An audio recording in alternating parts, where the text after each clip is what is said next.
The deportation of 104 Indian migrants from the United States has grabbed headlines not just because of shocking visuals of handcuffed and shackled Indians being loaded onto a military plane, but also due to staggering cost of this operation. The Trump administration has taken a new and very aggressive approach, using US Air Force military cargo planes instead of any commercial chartered flight for deportation. But why is this happening, and what does this mean for Indians trying to enter the US illegally? Well, the US government reportedly spent over $1 million, that is 8.74 crore rupees, on a single deportation flight, transporting 104 Indians back to Amritsar, that is in Punjab, on C-17 Globemaster 3rd military aircraft. This means that each deportee journey back to India cost the United States more than 8.74 lakh rupees, a sum that could have funded a business class ticket multiple times over. To put this into perspective, then a commercial economy ticket from San Francisco to New Delhi would cost around 43,000 rupees. A business class ticket costs around 3.5 lakh rupees. A chartered deportation flight costs about 7.5 lakh rupees per flight hour, and a military flight used for deportation costs nearly 25 lakh rupees per flight hour. Now, the decision to use massive military transport plane instead of a cheaper commercial chartered flight is not just about deportation. It's a political message. Donald Trump, who campaigned on a hardline immigration stance, wants to send a very strong signal to both Americans and migrants that illegal migration will not be tolerated. First, symbolism of military power. By using a C-17 Globemaster 3rd, a plane usually deployed for combat missions and disaster relief, Trump is trying to portray illegal immigrants as a national security threat. The optics of a military aircraft carrying deportees in shackle reinforces his America First narrative, specifically as he gears up for re-election in 2028.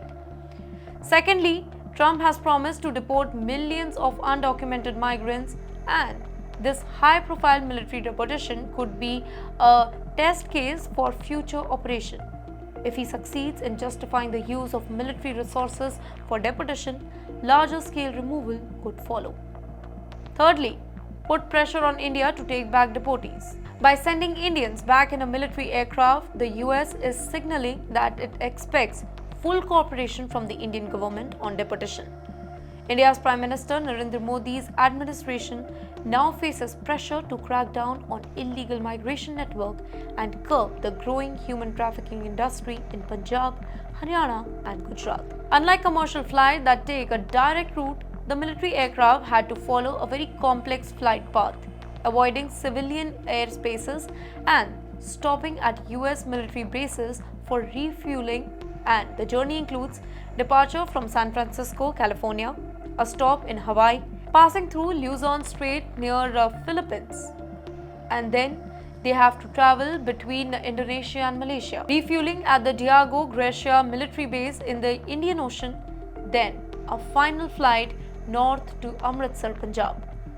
With such a complex and very expensive journey, the question remains, why not just use a commercial flight? Well, many of 104 deportees had paid agents between 30 to 50 lakh rupees each to enter the US illegally. They sold lands, took loans and risked their entire life only to end up back in India, humiliated and in debt.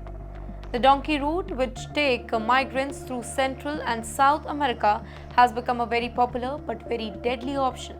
Many die in the Panama jungle, get kidnapped in Mexico, or end up in US detention center. With deportation becoming harsher and more publicized, Indians need to rethink their approach to migration. Illegal routes are no longer a available option. Now, the Trump organization has already identified 18,000 undocumented Indians for deportation. With this first military deportation flight completed, it's likely that more Indians will be sent back in similar fashion.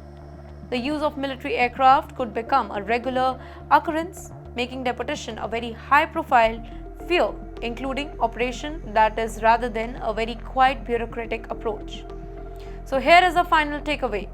For many aspiring Indian migrants, this is a wake-up call. Instead of taking dangerous illegal route, they should explore legal immigration pathway such as student visa with genuine enrollment, skilled worker program in US, Canada and Australia too. Thirdly, investment based migration option. The era of sneaking into the US undetected is over now. With deportation becoming more severe, it's time to think smart, not desperate. The American dream is still achievable, but only for those who choose the right way.